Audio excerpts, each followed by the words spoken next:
स्थिति कैसी है नेपाल की आपके सामने स्पष्ट है। आज के पूरे सेशन से आज का जो अनुभव है वो हम कंक्लूड करते हैं। आप सबने कुछ चीजें, मैं अक्सर दुनिया भर की न्यूज़ आपको क्यों पढ़ाता हूं, उसमें अंत में एक भाव आप पैदा करके देखिए और वो भाव है अपना सम्मान करना सीखिए। अपना सम्मान, अपने देश का सम्मान करना सीखिए।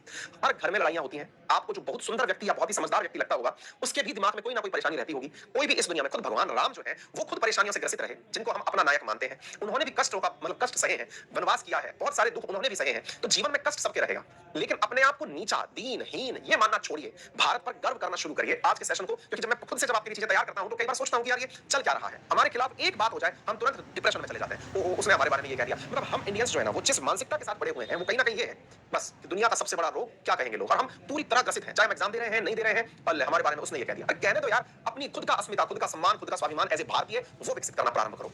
आज फ्रांस एक फैसला लिया जिसके खिलाफ चार्ली एब्दो वालों के समर्थन में जाकर खड़ा हो गया। पूरे फ्रांस के खिलाफ पूरी दुनिया भर में फतवे जारी हुए, कुछ भी फर्क नहीं पड़ा, अपनी बात पर टिका रहा। सोलोमन आइलैंड यार, 7 लाख जिसकी आबादी, 7 लाख आबादी खड़ा हो गया जाकर के खिलाफ कि जाओ संसद फूंक देंगे, लेकिन चाइना से तुम्हारा दोस्ती नहीं करने देंगे। उनके अंदर इतना साहस है यार, हम अपना साहस कब जगाएंगे? ये बातें हैं जो आपको पहचाननी है। मतलब being an proud Indian, feel कि हम लोगों ने बहुत कुछ अच्छा किया है और जो कमियां हैं उनको दूर करेंगे। अपने आप को जब आप कोसना बंद करेंगे तो ही आप अपनी अच्छाइयों को निकाल के बाहर लाएंगे।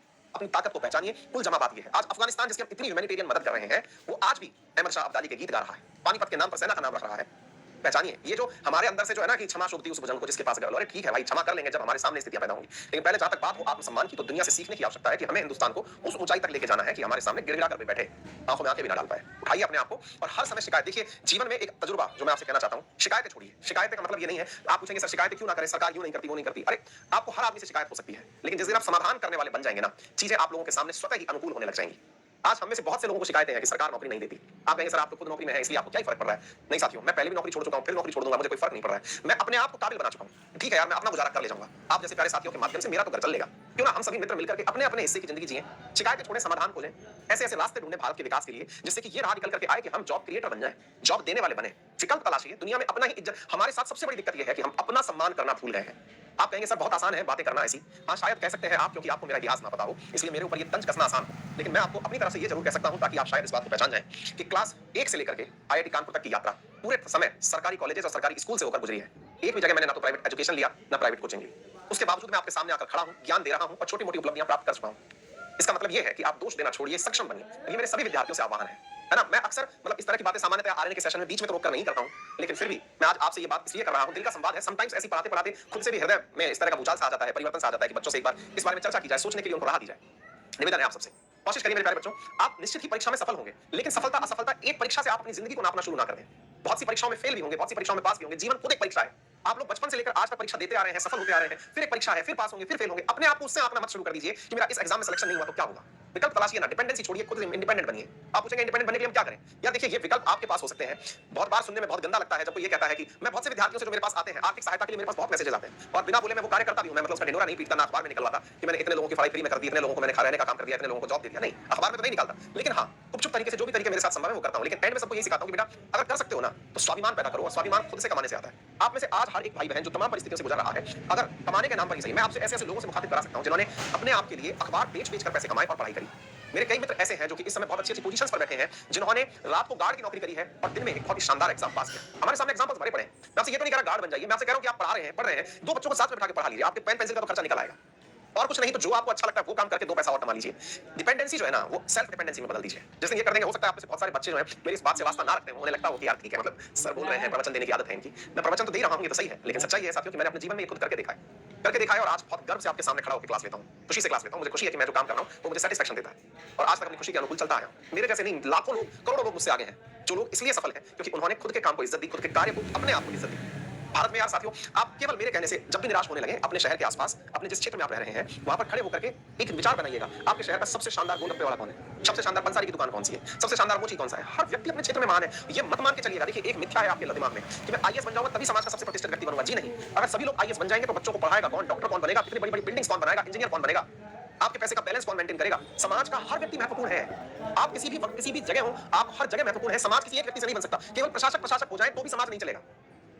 समाज हर व्यक्ति से मिलकर बना है। अपने मन में से ये भाव निकाल दीजिए कि आईएएस बनेंगे उसी दिन जीवन जो है हमारा सफल होगा। नहीं, ये ठीक है, पढ़ रहे हैं तो पढ़ते समय का टॉप मोस्ट क्राइटेरिया ये। निराशा इस बात की मत रखिए कि मैं बन नहीं पाया तो मेरी जिंदगी बर्बाद हो जाएगी। नहीं भाई, क्यों बर्बाद हो जाएगी यार? ठीक है, ये एक एग्जाम था, हम नहीं दे पाए उसके लिए। बहुत से लोग हैं। अमिताभ बच्चन जिनकी आज आवाज कॉपी करके जाने कितने लोगों का घर चल रहा है, जब वो पहली बार आकाशवाणी में इंटरव्यू देने गए तो उनकी आवाज को रिजेक्ट कर दिया गया कि तुम्हारी आवाज बहुत भारी है। एपीजे अब्दुल कलाम साहब जो कि भारत के लिए गर्व है कि उन्होंने भारत के अंदर मिसाइल का निर्माण किया, मिसाइल मैन ऑफ इंडिया कहलाए, लेकिन जब वो खुद डिफेंस की जॉब के लिए गए तो उनको मना कर दिया।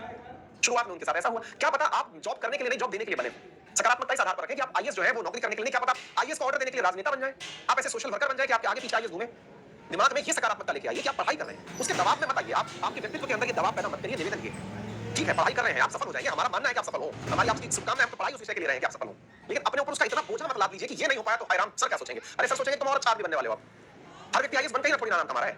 आप जितने भी लोगों को एक काम करिएगा, हमारे कहने से अपना कोई भी अखबार जो भी आप पढ़ते हैं उसका फ्रंट पेज उठा के पढ़ लीजिएगा, उसमें से एक भी व्यक्ति का नाम आईएएस नहीं है। फिर भी अखबारों की सुर्खियों में है ना, न्यूज़ सुनिएगा बैठ करके तो उसमें पाएंगे कि किसी भी व्यक्ति का नाम आईएएस नहीं है, फिर भी सुर्खियों में है ना। आज सोचिए ना कि अगर आप आईएएस हो जाते तो क्या इसरो चल पाता? सभी लोग भारत के आईएएस बन जाते तो क्या इसरो के अंदर आज हमारे सैटेलाइट लॉन्च होते? क्या सीडीएस विपिन रावत जैसे लोग हमारे देश के लिए नाम कमाते? विचार करिए।